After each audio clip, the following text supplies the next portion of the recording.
Fala, minha guilda jurássica, aqui quem fala é o Dino, e tamo de volta com mais um vídeo. Hoje a gente vai falar sobre o Rude, aquele bichão branco do filme A Era do Gelo 3, que ficou marcado porque ele aparece pra roubar a cena e mete medo até nos personagens que já estavam acostumados com o perigo. No filme ele é tratado como se fosse uma força imparável da natureza, um predador que não sente dor, não cansa e não para nunca. Esse bichão era tão exagerado que pela primeira vez a gente pode até inverter e perguntar: será que o período Cretáceo conseguiria tancar o Rude? De acordo com o criador do filme, o Rude ia ter uns 30 metros de altura, 50 metros de comprimento e mais de 100 toneladas. E cada passo dele ia ser tipo um mini terremoto. Se a gente jogasse esse bicho na formação Wessex, onde viviam os Baryonyx reais, o pântano inteiro ia afundar, os rios iam mudar de caminho e os animais menores iam sumir. Para se manter, ele ia precisar comer toneladas de carne por dia. E em pouco tempo não ia sobrar peixe, nem iguanodon, nem nada. O lugar todo ia entrar em colapso rápido demais para se adaptar a um bicho desse tamanho. As margens dos rios iam começar a se desfazer e o que antes era uma paisagem viva, cheia de barulho e movimento, ia virar uma mistura de barro e silêncio. O Rude não ia mudar só o ambiente físico, ele ia mudar até o comportamento dos animais em volta. Bandos inteiros iam deixar de seguir as rotas de sempre, as aves iam sair voando desesperadas e o barulho das pegadas dele ia ecoar igual um trovão constante pela floresta. O solo pantanoso da Wessex não ia aguentar um peso desses, e o Rude ia afundar até o peito toda hora, preso na lama enquanto tentava sair, batendo o rabo e abrindo crateras enormes. Cada vez que ele se movesse, o terreno ia deformar e os canais rasos iam virar buracos fundos, criando poças novas, desviando a correnteza e estragando o habitat de praticamente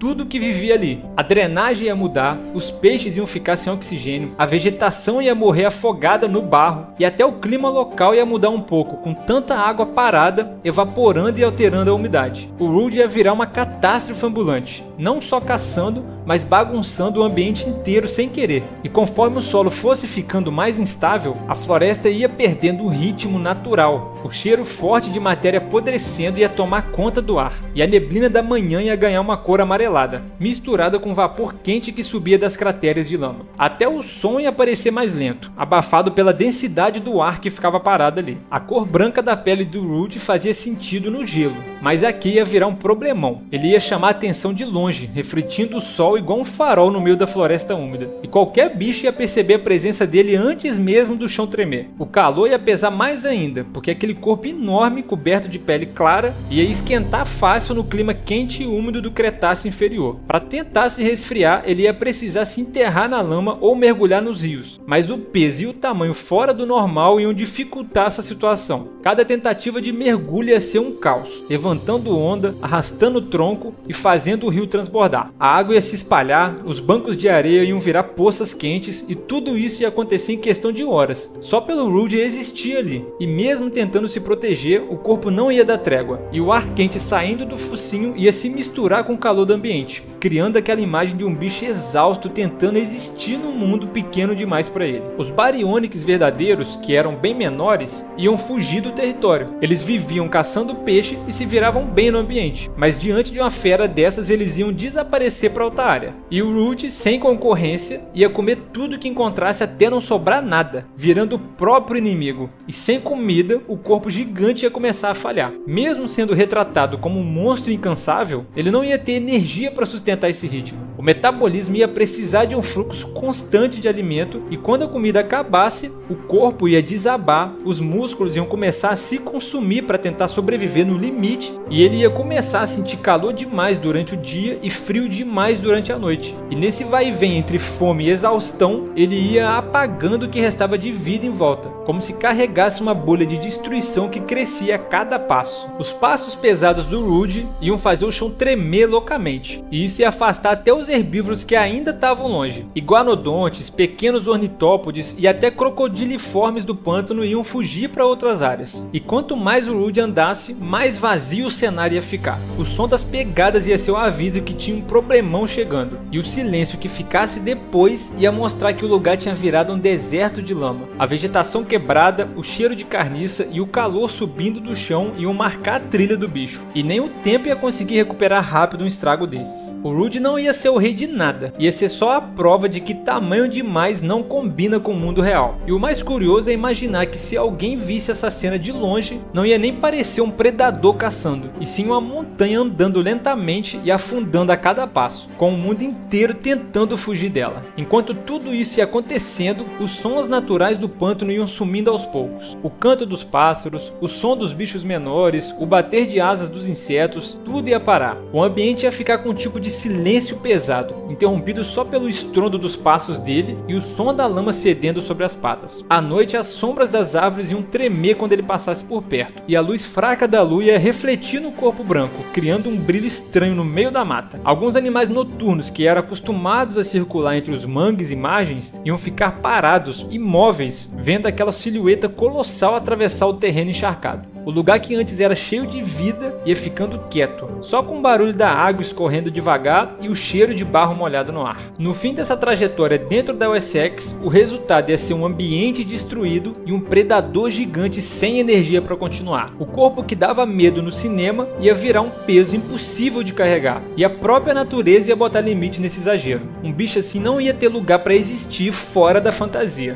E se o Rude gigante já tinha acabado com a Wessex, imagina ele sendo jogado na formação Barraria, no norte da África. Aquele cenário quente e árido, cheio de planícies, rios largos e um calor que não dava trégua. Era o lar de alguns dos maiores predadores que já existiram, como o espinossauro e o carcarodontossauro. Mas mesmo esses monstros iam parecer pequenos do lado dele. O tamanho absurdo do Rude fazia o deserto inteiro mudar. Cada passo levantava poeira, rachava o solo e deixava crateras que enchiam de água quando o rio subia. Manadas inteiras de oranossauros fugiam antes mesmo dele aparecer no horizonte, e os predadores menores sumiam para longe. Até os espinossauros que mandavam na região se escondiam nas partes mais fundas do rio, instintivamente evitando esse bicho que nem parecia fazer parte daquele planeta. O calor do norte da África era outro problema. A cor branca refletia o sol, mas o corpo gigante acumulava calor por dentro, e sem um clima frio para equilibrar, ele começava a superaquecer. A pele queimava, o corpo cansava rápido e ele passava boa parte do dia tentando se esconder dentro d'água para se esfriar. O problema é que fazer isso ali era pedir briga, porque o rio era território do espinossauro, um caçador enorme e acostumado a dominar aquelas águas. Só que o Rude era uma montanha viva, né? Mesmo desajeitado, bastava uma pancada para afundar qualquer coisa. Cada encontro entre eles deixava o rio destruído, com onda, tronco voando e lama para todo lado. O impacto dele na água era tão grande que mudava o curso dos canais, deixava as margens desmoronadas e fazia o nível do rio subir. Aquele equilíbrio natural entre os predadores da região sumia em poucos dias e todo o sistema saía do eixo. Nos primeiros dias o caos ia tomar conta. O Rude ia começar caçando os grandes herbívoros, mas logo ele ia ficar sem presa e ia começar a andar quilômetros em busca de comida. Onde ele passasse o chão ia rachar, a vegetação ia desaparecer e até o clima ia mudar por causa da poeira que ia subir. A fome ia crescer rápido e quanto mais ele andasse, mais vazio o deserto ia ficar. Os predadores menores iam morrer de fome, os herbívoros iam fugir para o sul e os rios iam ficar sem vida. Ia ser o mesmo colapso da Wessex, só que mais rápido, porque o deserto não ia ter como se recuperar com tanta facilidade. Depois de um tempo, o Rude gigante ia acabar sozinho e sem energia, parado no meio de um lugar seco e silencioso. E o corpo que parecia invencível ia ficar pesado demais para se mover. Mas se o Rude tivesse um tamanho mais realista, com uns 12 metros de comprimento, a história ia mudar completamente. Ainda ia ser um predador grande, mas dentro das expectativas do mundo real. A cor branca ia continuar chamando atenção, mas ele ia ter inteligência e instinto para se virar. Ele ia passar boa parte do tempo perto dos rios, caçando peixe e presas menores e evitando confronto direto com os espinossauros. A força ainda ia ajudar, mas o foco agora ia ser resistência. Ele ia saber esperar e observar, e aquela teimosia do filme, aqui na vida real, ia virar paciência para sobreviver. Essa adaptação ia mudar o comportamento dele, porque no Cretáceo não dava para viver só de impulso. Era preciso economizar energia e escolher a hora certa para agir. Os espinossauros, que eram maiores e acostumados à água, não iam gostar da presença de um competidor estranho. O Rude ia precisar agir com cuidado, caçando nas margens, aproveitando a noite e evitando brigas sempre que desse. Ele ia virar um caçador oportunista, aproveitando carcaça quando encontrasse e economizando energia sempre que pudesse. Quando chegasse o calor mais forte do dia, ele ia se cobrir de lama e esperar esfriar para poder se mexer de novo. A noite ia ser a hora ideal para ele, quando o vento do deserto baixasse e os sons ficassem mais nítidos, dando vantagem para quem tivesse paciência de escutar. Nessas horas ele ia poder caçar com calma, sem ser notado, e voltar para a sombra antes que o sol começasse a castigar. Aos poucos ele achava um jeito de se encaixar no ecossistema, não como dono do território, mas como um sobrevivente que sabia aproveitar as brechas que os outros deixavam. Mesmo com a cor branca atrapalhando, esse Rude menor tinha mais chance de durar, justamente porque o corpo agora fazia sentido dentro do ambiente. Ele não precisava destruir tudo para viver, e o equilíbrio entre força, fome e adaptação deixava ele em harmonia com o que o Cretáceo podia oferecer.